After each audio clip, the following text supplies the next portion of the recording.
Kasalanan, linisin niyo po kami at Panginoon, paging dapating tumanggap ng inyong pagtutuwid, pagliliwanag, at pag-akay. Be our preacher, be our teacher, Father. In the name of Jesus, your Son, our Lord, we pray with thanksgiving. John 10:10, isa sa mga pinakamahalagang katuruan ni Jesus, sabi niya, a thief comes only to rob, kill, and destroy. I came so that everyone would have life and have it in its fullest. Ang magnanakaw daw, si Satanas at lahat ng kanyang mga kamukha ng ginagawa, ay walang ginagawa kundi magnakaw, pumatay at manira. Subalit dumating si Jesus upang tayo ibigyan ng buhay. Buo, punong buhay, na tunay na buhay na buhay. Isang bagay na dapat natin, at alam naman natin, dapat nating babatid at maalala, life is short. Maiksi ang buhay. Psalm 90 verse 10, we can expect 70 years or maybe 80 if we are healthy. Suddenly our time is up and we disappear. Yun lang daw ang buhay, 70 taon, yun ang pinaka dapat asahan lamang. At kung malusog, 80. Kung sobrang pinagpapalay, madagdagan pa. Pero meron namang 7 pa lang or less ay sumasakabilang buhay na. So niya, bigla-bigla na lamang na deadline na natin, tapos na, at tayo'y mawawala. You have limited time on earth. Job 14:1-2, life is short. We are flowers that fade and shadows that vanish. Sa kaiksian ng buhay ay para lang daw tayo mga bulaklak na namumukadkad sumandali at pagkatapos ay naluluoy at nawawala. Psalm 144 verse 4, we disappear like a breath. Nawawala tayo na parang hininga. Hindi mo na mahanap kung saan napunta. So you and I, you have only one earthly life. Isa lang ang buhay dito sa balat ng lupa. Hebrews 9:27, we die only once, and then we are judged.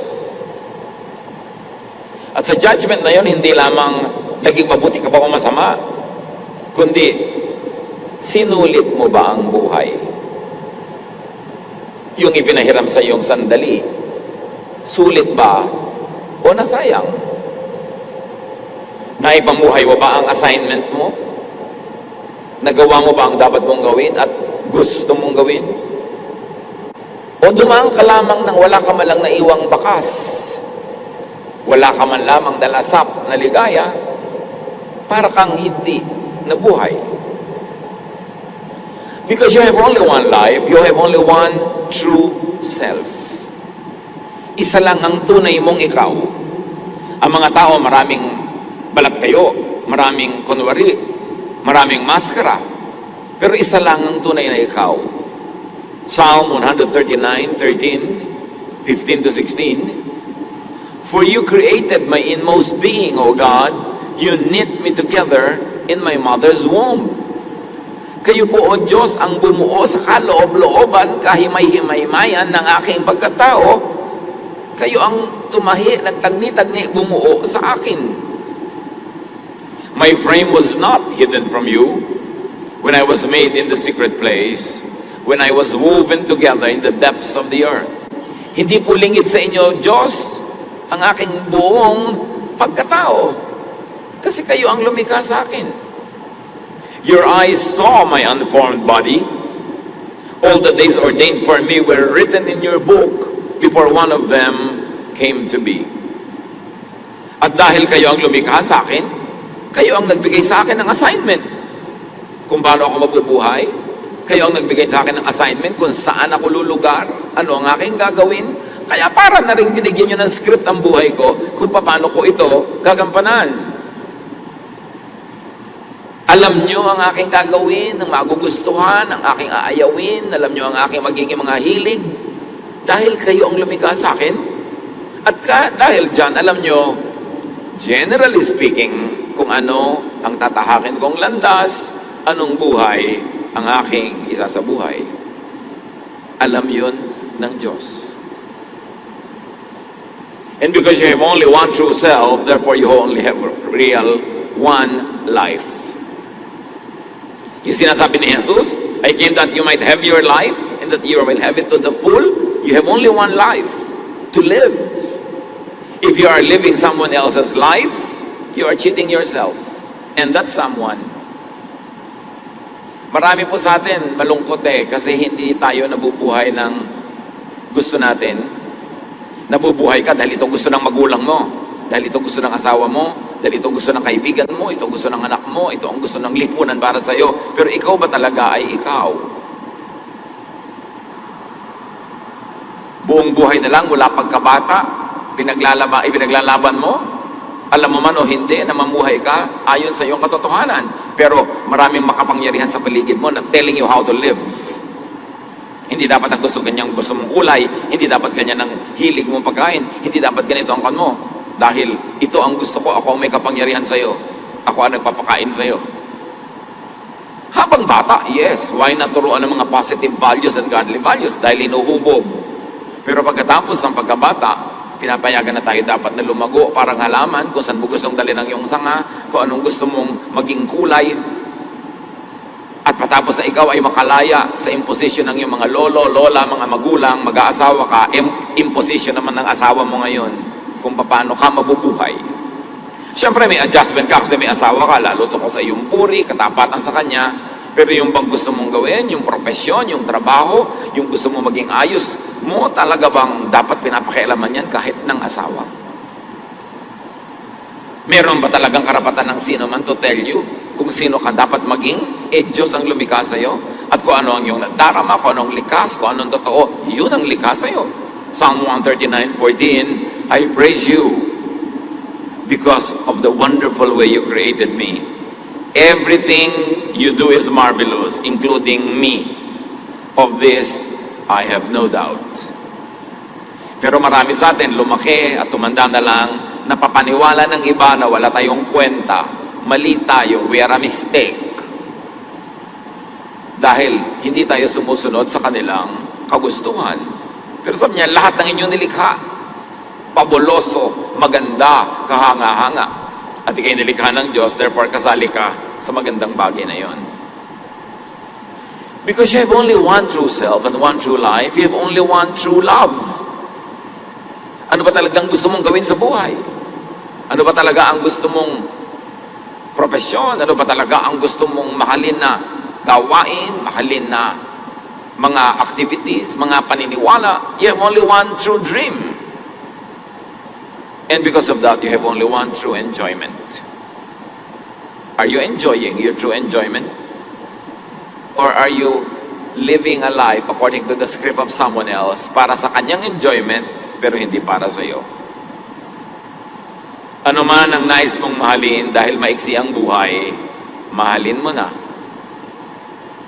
Puwera ito, kung may asawa ka na, yun na dapat ang mahalin mo. No return, no exchange. Sa ibang bagay, mahalin mo yung gusto mong mahalin. Sundan, habulin, tukdin mo na ang gusto mong sundan at habulin. Pangarap, panaginip, gusto mong akyatin ang Mount Mayon, sisirin ang Marianas Trench, gawin mo na. Enjoyin na. Now na. Sabihin nyo nga sa katabi nyo yan, now na. Lovingly, ha? Kapagalitan nyo na naman yung katabi nyo, now na. Because you do not hold tomorrow. Proverbs 27:1, do not boast about tomorrow, for you do not know what a day may bring forth. Merong isang babaeng hirap na hirap sa buhay niya dahil yung asawa niya, ibang-iba ugali, dinomina na siya, kinaya-kaya siya, diniktahan siya. Sabi niya, mamamatay din yan. Pag namatay na, gagawin ko na yung gusto ko. Nauna pa siyang namatay. Mahaba ang buhay ng asawa. Meron namang mga tumandang dalaga na hindi pa makapag-text sa mga kalalakihan dahil napakahigpit ng magulang. Sabi niya, mamamatay din si nanay. O nauna si nanay. Nauna pala si anak. So hindi na nakapag-text si babae. 50 years old na, hinihigpitan pa ng magulang. O ginabi ka na naman. Nanay, wala na pong re-rape sa akin. Huwag na kayo mag-alala. Ang tanda-tanda na, hinihigpitan pa, dinidiktahan. Paano binili mo? Mahal yan. Bakit mo binili yan? Mga magulang naman. Yung mga anak nyo mga above 25 na bigyan nyo naman ng espasyo. Ayaw nyong bumili, di huwag kayong bumili. Gusto nila, lalo nagtatrabaho naman sila. Hayaan nyo sila. Kailan pa sila lalaya pag kayo nakremate na? Kailangan yung presence natin sa ating mga mahal sa buhay, nakakapagpalaya, hindi nakakapagpakulong. Nakakatulong sa kanilang lumago, hindi yung binabansot natin sila. Sa halaman lang maganda ang bonsai, sa tao hindi. And I don't mean height, I mean yung nabobonsai ang utak, nabobonsai ang puso. Ecclesiastes 5:18, what is the best thing to do in the short life that God has given us? I think we should enjoy eating, drinking, and working hard. This is what God intends for us to do. So mga kapatid, enjoy as if you would die today because you might die today. Huwag naman nawa. Pero pwede, di ba? But work hard, save as if you would live a very long life. Therefore, balance. Paano ko po ba hahawakan ang pera ko? Iipunin ko para sa kinabukasan? Na baka hindi dumating? O gagastahin ko ngayon lahat, tapos tumahumaba ang buhay ko, wala akong pera bukas. E di kalahati gastahin mo ngayon, kalahati isave mo para bukas. Kung namatay ka ngayon, nakagastos ka na. Kung humaba buhay mo, may natira pa rin sa iyong kalahati. Pero hindi puro save lahat para sa future. Paano kung hindi mangyari yon? Ipon ka ng ipon, hindi ka talaga gumagastos. Ang dami mong naiwan sa asawa mo. After 9 days mo pagkamatay, nag-asawa na siya. Di nag-enjoy yung pangalawa niyang asawa. Di ko nagdusa, di lugi ka. Pero inubos-ubos biyaya mo naman, bukas sa katunganga, humaba pala ang buhay mo, wala ka ng pera. Kaya, nagsisave a little, gumagastos a little, do everything in one day, because this could be your last day. Balanse dapat ang buhay. At kung ano man ang gusto mong lasapin ngayon, lasapin mo na. Kasi, yung gusto mo ngayon, pagdating ng araw, hindi mo na rin naman gusto naiiba ka. You will never pass this way again. Isaiah 43:18, forget what happened long ago. Don't think about the past. Huwag laging nung araw, tapos na yun. Kailangan yung ngayon ang iyong asikasuhin. Huwag kang magpatali sa past, nadala ka nung araw, nasaktan ka nung araw, nabigo ka nung araw, ngayon ayaw mo na mag-try. Iba naman ngayon Dapat keep trying. And unlike technology, life has no pause, no rewind, no erase, no delete. You have only this one chance. Pag lumampas, sayang. Mga magulang ko, ang mga anak nyo, meron talagang true love. Kahit ayaw nyo sa tao, hayaan nyo siya naman ang makikisama, din naman kayo O ngayon, nabigo siya, hayaan nyo siya, choice niya. Pero yung kayo ang sinunod, tapos buong buhay, naiinis sa inyo dahil hindi niya nagawa yung gusto niya. Pero on the surface, po at ang opo. Pero may kim-kim na sama ng loob dahil sinikil nyo siya. Hindi naman yata ganon ang magandang maramdaman sa atin ng ating mga anak. Kaya dapat yung tapos na, yung present gawin, asahan, paghandaan yung bukas, dumating man o hindi. Philippians 3:13, sabi ni Pablo, my friends, I forget what is behind and I struggle for what is ahead. Nililimot ko na yung nakaraan, lalo't mapait, masaklap, tapos na yun. Bukas, iba naman. Do not waste time, energy, and your life living a lie, living a half life. Sabi ni Jesus, I came that you will have a full life. A half life is a one whole nonsense. Full. Kahit may edad ka na, gusto mo pang mag-aral ng architecture, may pampaaral ka naman, aral. Hindi mo natupad ang gusto mong kurso nung araw, nagpalaki ka ng anak. Ngayon, Gawin mo. At huwag ka na mag-alaga ng mga apo. Nag-alaga ka ng mga anak, apo pa. Dapat yung anak mo mag-alaga ng apo para lumaya ka naman. Baka naman hanggang tawagin ka ng Diyos, meron kang bine-breastfeed. Kailangan naman makalaya ka, lalo kung may edad ka na. Diba? Gusto mong magsumba, gusto mong mamasyal, do it! Ephesians 5:15, make every minute count. Do not die possessed by regrets. You will never pass this way again, so do not gamble on the chance that someday, somehow you would be magically set free by tadhana for you to live your true life. Hindi mo maipapamuhay ang totoong gusto mong buhay unless ikaw ang gumawa nun. Walang gagawa nun para sa'yo. Kasi kung masusunod lang ang mga tao sa paligid, tatanggalan ka nila ng buhay at yung buhay nila ilalagay nila sa katawan mo para mabuhay ka according to what they want. Pag hinayaan mo ang mga tao sa paligid, tatanggalan ka nila ng utak at yung utak nila ilalagay nila sa loob ng bungo mo para yung pag-iisip nila ang umiral sa buhay mo. Pagka pinayagan mo mga tao sa paligid, aalisin nila ang iyong pangarap at yung pangarap nila ilalagay nila sa iyo para ikaw ang tumupad para sa kanila ng mga hindi nila natupad na pangarap. Anak, hindi ako naging dentist, kailangan maging dentist ka. Pero tatay, diring-diri po ako sa laway, maging dentist ka. Ba't din nilang po kayo? Pak!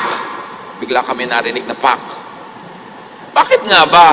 Eh di gawin nyo yung gusto nyong gawin. Bakit kailangan yung mga anak nyo ang mabuhay para sa mga hindi nyo natuloy na mga pangarap? It's unfair. Hindi na nga kayo natuloy, sila din hindi matutuloy kasi ang itinuloy nila yung para sa inyo. Eh ano, gaganti sila sa inyong apo naman. Eh di generational na yan. No one will do your life for you except yourself. At may lakas para gawin yan. Philippians 4:13, I can do all things through Christ who gives me strength. At hindi lang yun strength to suffer, but also strength for self-realization and fullness. Kailangan mo ng lakas ng loob para magdusa at humarap ng hawakan, buhatin ang pagdurusa. Pero kailangan din ng lakas ng loob para sumaya. Para gawin mo yung talaga nagpapasaya sa iyo. Only you truly know how God created and wired you. Only you truly know your true strengths and weaknesses, even your imperfections. Kayo lang nakakaalam ng tunay na tinatawag ni Paul na thorn in the flesh. Isang uri ng kahinaan o kapintasan, ano man yon, na nasa iyo at kailangan mong tanggaping kasama ng iyong pagkatao. 2 Corinthians 12:8-9. Sabi ni Pablo tungkol sa kanyang thorn in the flesh, kung ano man yung kanyang kapintasan, kahinaan o karamdaman, ano man yun, hindi niya kasi sinabi. 3 times, I pleaded with the Lord to take it away from me. 3 times, I pleaded with the Lord to take it away from me.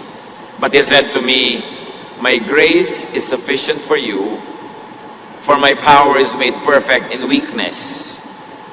Therefore, I will boast all the more gladly because about my weaknesses, so that Christ's power may rest on me. Not once, not twice, but thrice, sabi ni Paul. Ipinakiusap ko sa Panginoon na alisin itong kahinaan ko na ito. Pero sabi niya, habang mahina ka, lalong tumitingkad ang lakas ko na ibinubuhay ko sa iyo.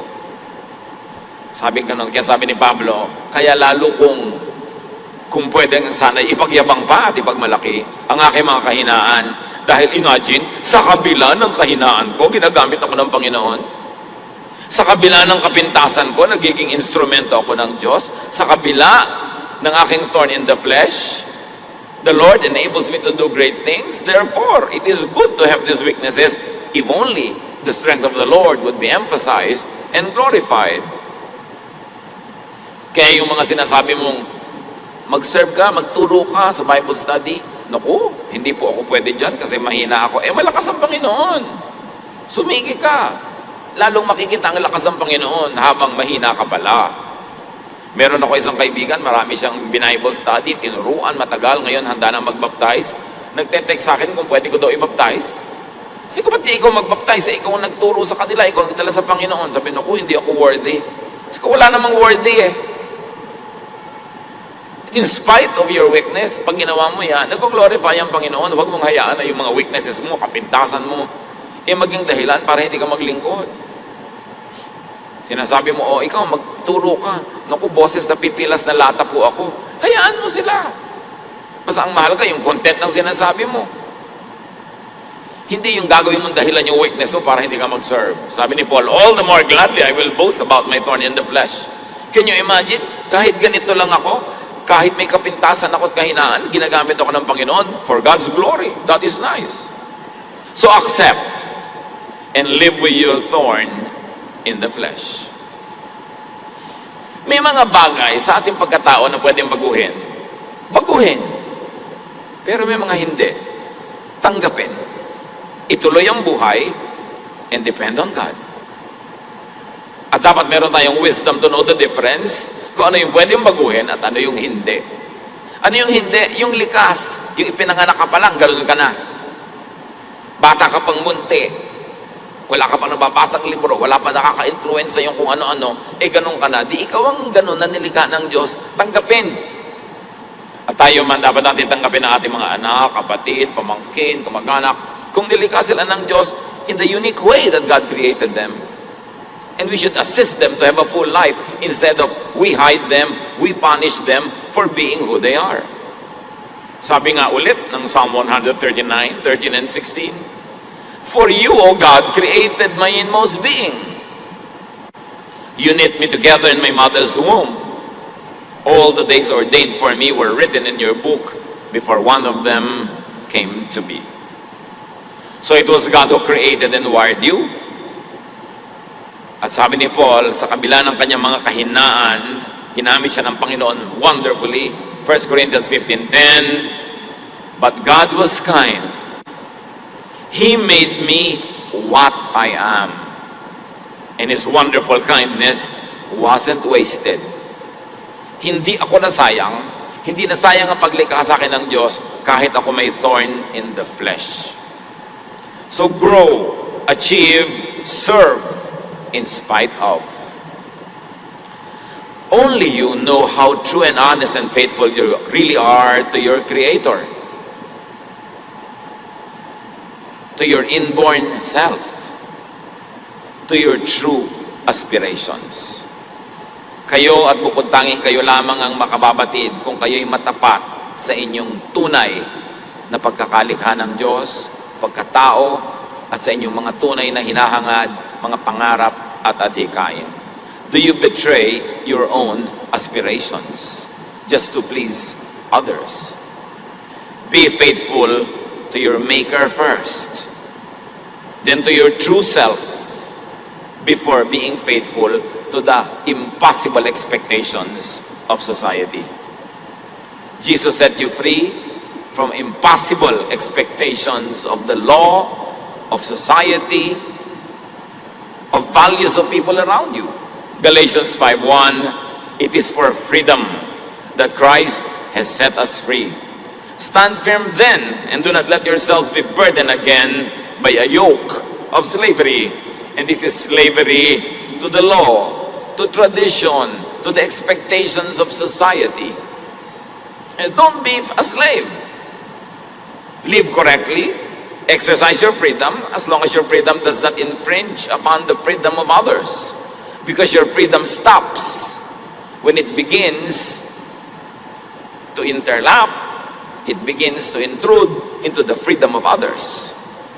But as long as you are not harming others in the exercise of your freedom, Christ has set you free.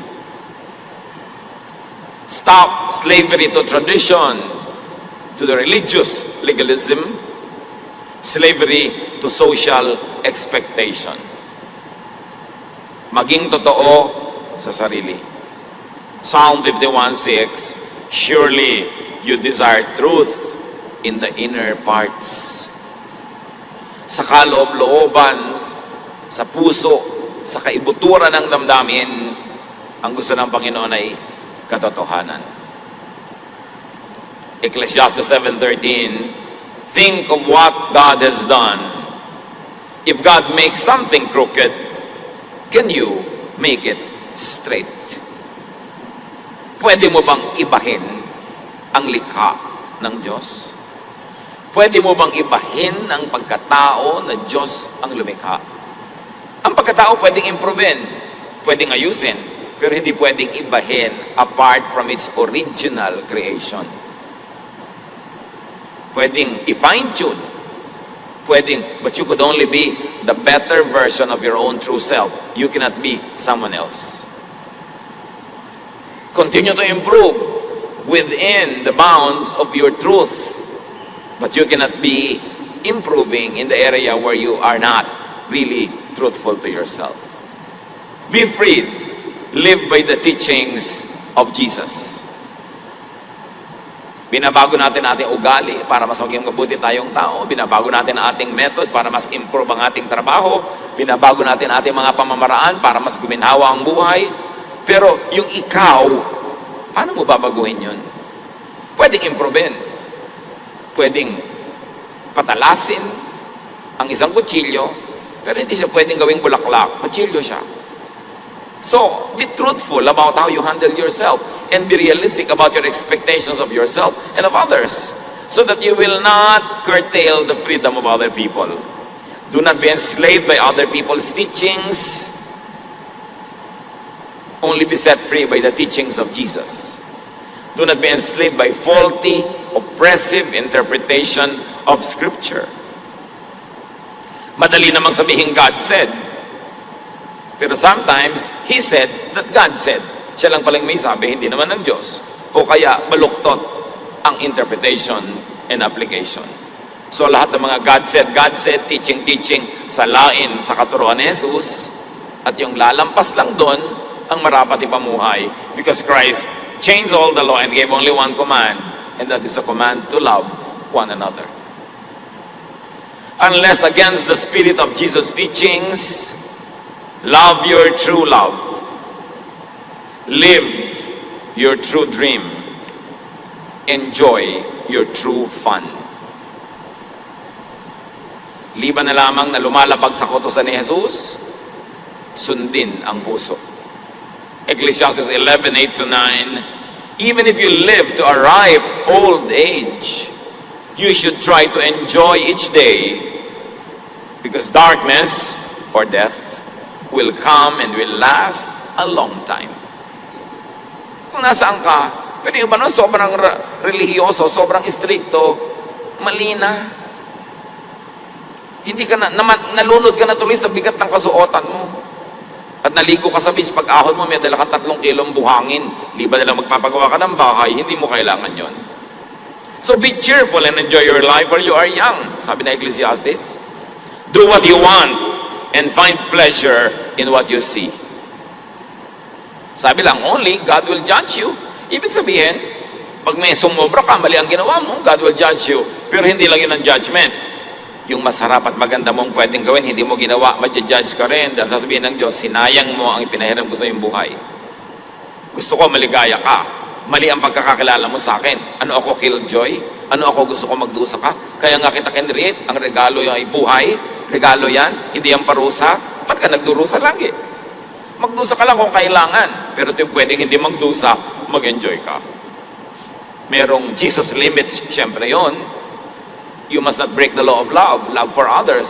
In your enjoyment, you should not exercise hatred or disdain for others.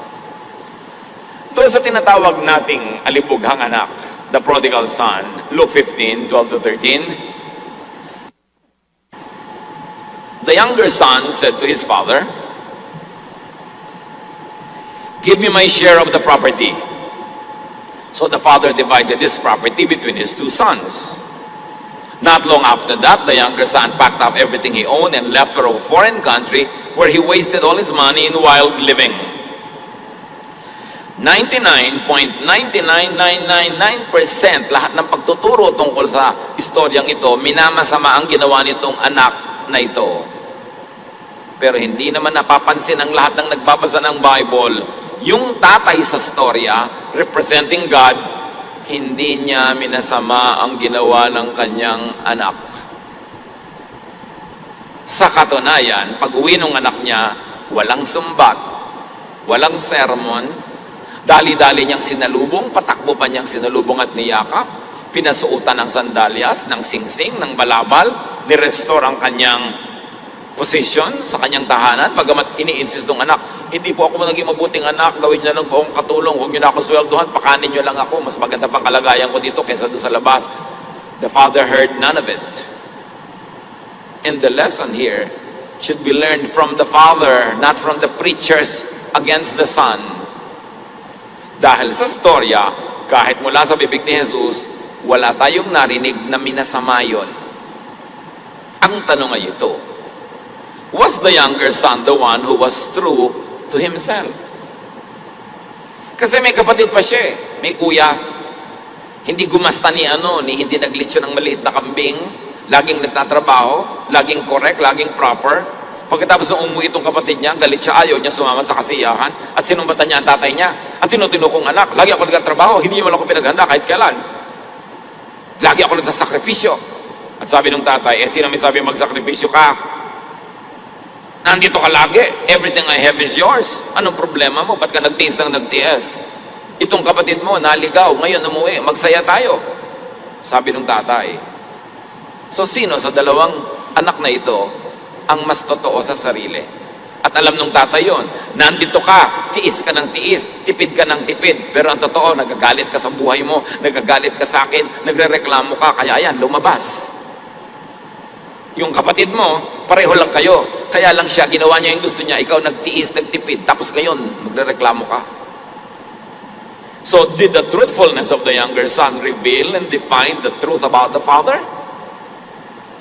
The love of the father, the kindness and grace of the father. Diba? Where I am weak, you are strong. Where I am dark, you are light.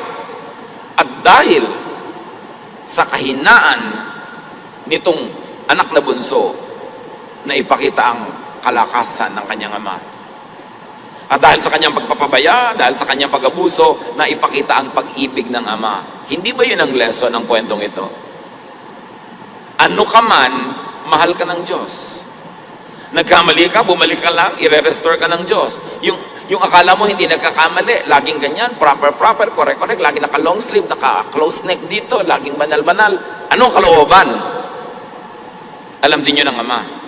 Sino ba ang talagang maka-Diyos? Yung mukhang maka-Diyos sa kilo, sa itsura, o yung ang puso ay malapit sa ama, na kung nagkamali man ay bumabalik, humihingi ng tawad, hindi nag-iisip na siya ay deserving. Kasi sabi niya, I learned my lesson, hindi ko na po deserve kumain sa pagkainan nyo, doon na lang ako sa mga katulong, huwag nyo na akong pasweldohin, pakainin nyo lang ako, hindi nyo na ako anak, ituring nyo na lang akong alila. Yun ang ugali niya. Ito yung naglustay. Yung isa, natito ako lagi, hindi nyo malang ako pinaghanda. Meron siyang feeling of entitlement. Sino talaga ang mabait sa kanilang dalawa? Mag-isip tayo. Ikinuwento ni Jesus yung kwento na yon dahil meron siyang gustong sabihin sa ama. Ano ka man, ano man ang pagkakamali mo, manumbali ka lang sa Kanya, mahal ka pa rin ng Diyos. Yun ang lesson. Hindi yung nagpapanggap ka doon, nagbabanal-banalang ka, pero yung kalooban mo naman pala inaanay, nagrereklamo ka, nagagalit ka, at naiinggit ka sa mga nag-e-enjoy.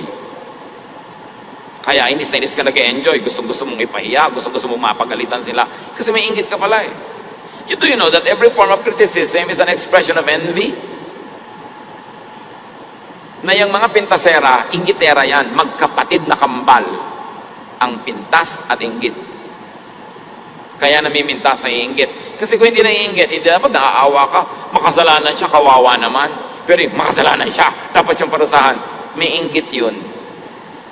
Yung babuti pa siya, 5 boyfriend. Ako, isa lang, o wala pa. Yung pala kaya nagagalit sa maraming boyfriend. Wala lang palang naligaw. Pero kung meron lang sana, 7 siguro boyfriend niya. Kaya yung mga pamimintas natin, suriin natin ating sarili, naiinggit lang ba talaga ako? Kasi kung totoo akong banal at matuwid, hindi ko dapat pinipintasan yung nagkakasala sa tingin ko. Dapat ipanalangin ko sila, mahalin ko sila. Hindi ko sila dapat ipahiya, bukuhin. Pero gusto ko silang saktan kasi nasasaktan ako dahil nag-enjoy sila, ako hindi. Suriin natin ang buhay kasi sasandali, sayang naman kung uubusin mo sa inggit sa kapwa. Di ibuhay mo yung buhay mo. Kita nyo yung younger son? He lived the way he wanted. Obviously, it was not the best decision, but the father loved him nevertheless. So live your true life. Do not make others live your life for you. Ito, bigyan nyo ng panggastos para mag-enjoy. Baka naman kaya ang puti-puti ng buhok, walang pampakulay, bigyan nyo ng budget. Lima na lang gusto niya talaga, yun ang buhok niya, pero yung iba, wala lang kasing budget. No? Lola, ang ganda naman po ng nail polish nyo, black pa, napaka-passionista nyo. Hindi black yan, anak. Patay ang kuko ko. Katatrabaho dito sa bahay. Dapat naman mag-enjoy na, lalo kung naging magulang, doble-doble kung naging responsable at mabuting magulang, pasayahin na natin sila sa kanilang mga nalalabing panahon. Sa bagay, malay nyo ba, baka mauna pa tayo sa kanila, sino ba nakakatiyak? Pero dapat, sulitin ang bawat oras. Do not let eternity and do not let religiosity rob you of your God-given today. Today is cold cash. Yesterday is a spent check. Tomorrow is only a promissory note. You don't know if it will become cash. Only today is your cold cash. Don't waste the moment. Live your complete one life. It is high religion. It is great spirituality